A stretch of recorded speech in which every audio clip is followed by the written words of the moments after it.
kita bahas satu persatu. Dimulai dari kita perlu untuk mengetahui tentang gimana sih anamnesis mata merah. Dan seperti biasa kita tanya gimana di satu mata atau kedua mata, onsetnya mendadak atau pelan-pelan. Onset mendadak seperti apa, perdarahan di subkonjungtiva. Kemudian karakteristiknya seperti apa, apakah pasien merasa sangat nyeri pada matanya, nyeri seperti tertusuk, atau misalnya dia ada fotofobianya. Nah, kemudian yang tadi yang paling penting yaitu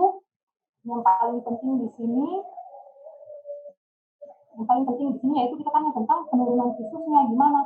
Bu, ada gangguan penglihatan enggak? Karena itu bisa langsung menyingkirkan dede-dede yang lain. Kemudian ada juga kita lihat dari sekretnya untuk membedakan itu sumbernya dari mana, apakah dia infeksi bakteri atau infeksi viral. Jadi sekretnya berair atau sekretnya dalam bentuk pus. Kemudian juga riwayat exposure karena bagian anterior mata sering terpapar oleh keadaan di sekitar, maka dia bisa terkena gigitan atau benda asing atau juga trauma. Nah, ini yang perlu kita perhatikan. Kemudian mengenai anamnesisnya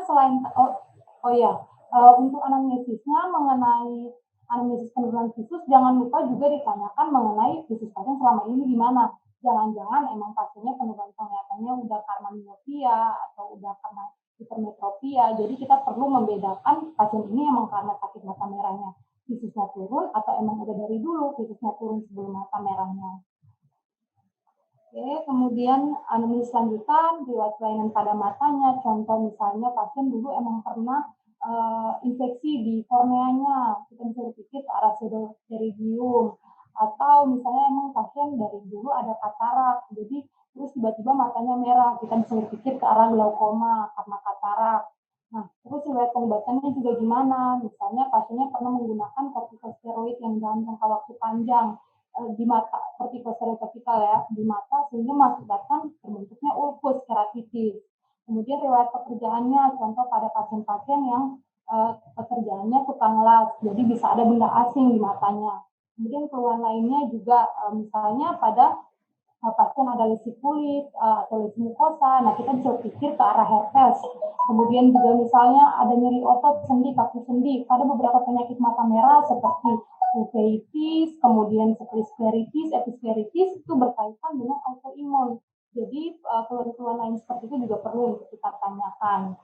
Nah, untuk pemeriksaan fisiknya sendiri, sebenarnya pemeriksaan fisik mata tuh seperti pada umumnya pemeriksaan mata, cuma mungkin kita lebih fokus kepada mata merahnya. Misalnya visus nomor 1 sudah jelas untuk kita pemeriksaan mata selalu visus yang paling pertama.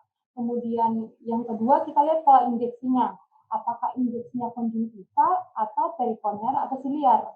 Nah, gimana lihatnya? Kalau konjungtiva dia ramenya lebih di arah perifer nih, lebih di arah bagian luar, lebih di arah bagian luar mata nih. Nah, sementara kalau misalnya perikorneal dan siliar, dia lebih di dekat limbus, seperti ini. Jadi kalau misalnya kita di bagian konjungtival, jelaslah itu terlibatnya konjungtivanya terlibat sehingga adanya konjungtivitis. Tapi begitu di perikorneal atau siliar, kita perlu pikirkan bagian anterior mata lainnya yang kena seperti korneanya atau irisnya gitu. Kita perlu berpikir ke arah sana untuk ketika ada pasien mata merah dan injeksinya injeksi siliar. Pada episkleritis dan skleritis juga cenderung injeksinya itu di siliar seperti itu. Nah, selain pola injeksinya, kita juga perlu melihat sekretnya seperti apa untuk membandingkan misalnya karena bakteri dia cenderung lebih ke kuningan. Kemudian kalau berair dia lebih ke viral seperti itu. Kemudian kita lihat lebih dalam lagi itu di permukaan matanya. Kemudian kita lihat lebih dalam lagi di COA-nya gimana, apakah ada hisema, ada hipopion. Nah, itu kita perlu perhatikan juga. Kemudian seperti biasa kita lihat korneanya, pupilnya gimana. Kemudian jangan lupa juga benda asing, sama kita lihat untuk kelopak mata dan sekitarnya apakah ada pembengkakan juga atau tidak. Nah, ini contoh gambar-gambar pada injeksi konjungtiva, jadi kita lihat lebih ramai di bagian perifer. Sedangkan kalau untuk injeksi siliar, kita lihat ada seperti gambaran di ring light pattern-nya, jadi di bagian sekitar nimbusnya ini ada gambaran injeksi. Dibedakan dengan di sini lebih ramai di luarnya, gitu. Dia lebih diffuse kalau yang konjungtiva. Nah, untuk mata merah kan yang tadi saya katakan bahwa sering sekali kita temukan di puskesmas maupun di klinik gitu. Tapi kapan kita berpikir bahwa mata merah yang ini bahaya nih? Kapan? Saat pasien merasa bahwa dia nyerinya sangat hebat. Itu bisa karena misalnya karena glaukoma atau skleritik yang udah nekrotikan. Nah, itu berbahaya buat pasien. Kemudian fotofobia hebat, penurunan visus. Jadi begitu pasien penurunan visus karena dia kenanya di media refraksi, kita harus sangat berhati-hati karena takutnya pasien bisa penurunan visusnya bisa permanen gitu, dan bisa sampai menyebabkan kebutaan pada pasien. Dan juga kemudian ada trauma penetrasi jelas ya. Kemudian ada dia justru udah dilakukan tindakan di intraokularnya, contoh juga kayak misalnya pada pasien post operasi katarak gitu, terus dia matanya merah dan menjadi progresif, kita perlu pikir ke arah endophthalmitis. Nah, itu hal-hal yang emergensi di mata. Kemudian juga konjungtivitis, kapan nih, kan konjungtivitis seringkali kayak ya udahlah mata merah gitu. Kapan kita merasa bahwa ini berbahaya? Saat dia konjungtivitisnya akibat asam dan basah, terlebih yang basah ya teman-teman. Ketika basah kita harus sangat berhati-hati. Kemudian yang terakhir yaitu konjungtivitisnya purulen pada neonatus. Jadi biasanya pada bayi-bayi yang dilahirkan oleh ibu yang mengalami gonore. Nah, kita langsung masuk saja ke diagnosis banding dari mata merahnya. Pertama, untuk diagnosis banding dari mata merah visus normal. Seperti yang tadi saya jelaskan, ketika visusnya normal, berarti kita pikirkan nih bahwa bukan kena di media refraksinya. Berarti apa aja nih? Konjungtiva. Nah, apa yang bisa terjadi di konjungtivanya? Konjungtivitis dan perdarahan konjungtiva, perdarahan subkonjungtiva. Kemudian apalagi yang bisa terjadi di sana? Ada pertumbuhan dari jaringan ikat yang abnormal, seperti pterygium dan pseudopterygium. Kemudian ada degenerasi hialin di sana, sinuecula.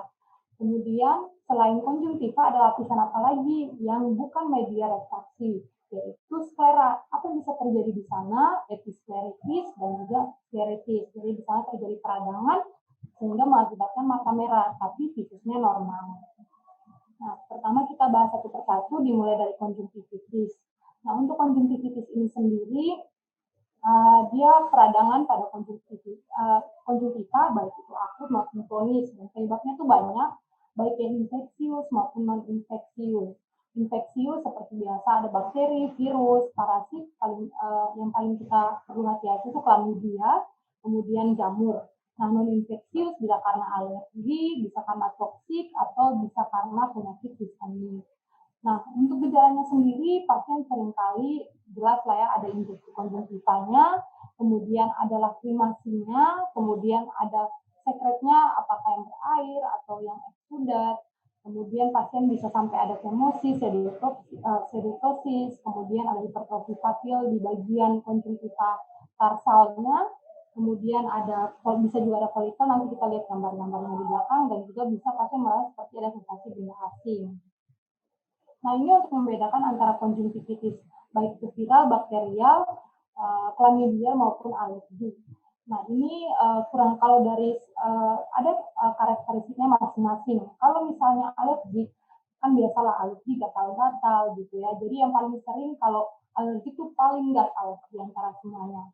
Kemudian kalau hiperemisi secara ini semuanya sama ya, mau viral mau bakterial semua sama.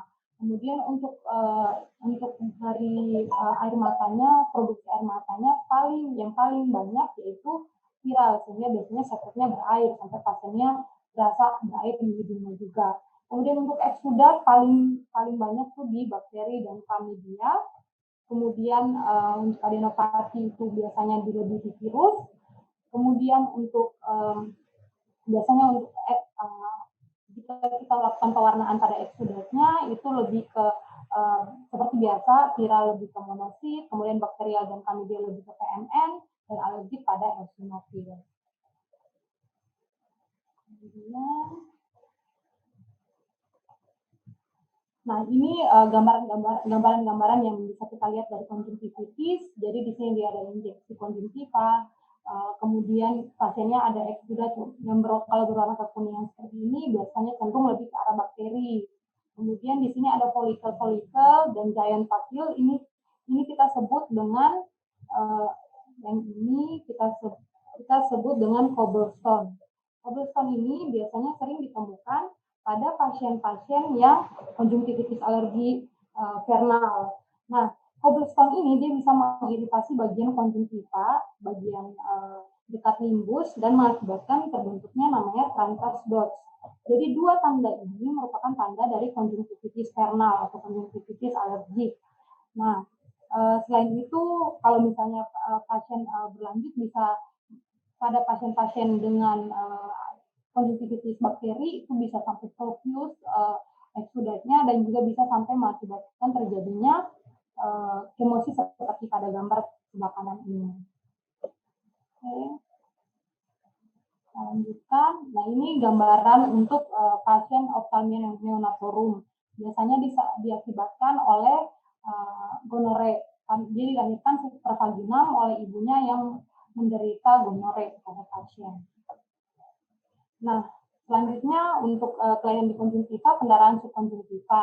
Nah, ini biasanya beda dengan injeksi konjungtiva. Di sini jelas kalau ada akumulasi darah di bawah lapisan konjungtiva. Kalau tadi kita lihat di bagian konjungtivitis, dia tuh mengikuti pembuluh-pembuluh darah. Jadi istilahnya pembuluh darahnya makin merah gitu di sini.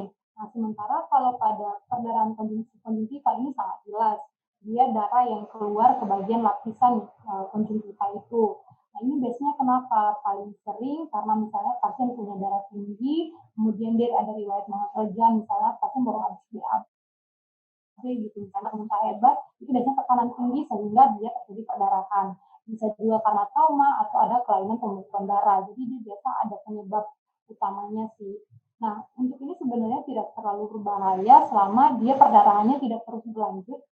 Jika dia hanya stop seperti ini, kita cukup kita edukasi pasien saja bahwa ini bisa sembuh sendiri dan bisa diserap kembali dalam waktu kurang lebih 2 minggu. Nah, berbahaya apabila dia sampai menyebabkan hifema yang jadi perdarahan terus berlanjut sampai masuk ke bagian hifema. Nah, itu kita mulai perlu untuk berhati-hati karena dapat mengganggu penglihatan pasien. Nah, selanjutnya pterygium dan pseudotheridium. Untuk pterygium dan pseudotheridium ini itu pertumbuhan jaringan ikat yang abnormal di bagian mata.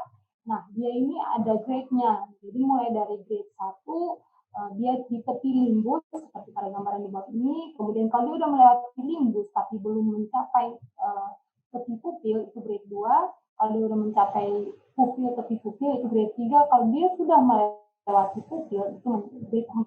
Nah, biasanya grade 4 ini yang akan mengganggu penglihatan pasien dan butuh penanganan lebih lanjut. Grade 3 dan 4 ini butuh penanganan lebih lanjut dari spesialis mata, sehingga kita perlu untuk merujuk. Dia lebih ke prevensi. Kita harus mengedukasi pasien untuk prevensi agar dia tidak bertambah, dia tidak terjadi gitu. Nah, untuk membedakannya dengan pseudotheridium dengan menggunakan tes sonde. Jadi ada alat yang dimasukkan lewat kedua lapisan ini karena pterygium ini adalah lapisan jaringan ikat, jadi tidak bisa ditembus oleh alat tersebut sehingga dia pada tes sonde negatif. Sementara pada pseudotheridium dia bisa dilewati oleh sonde sehingga tes sondenya positif.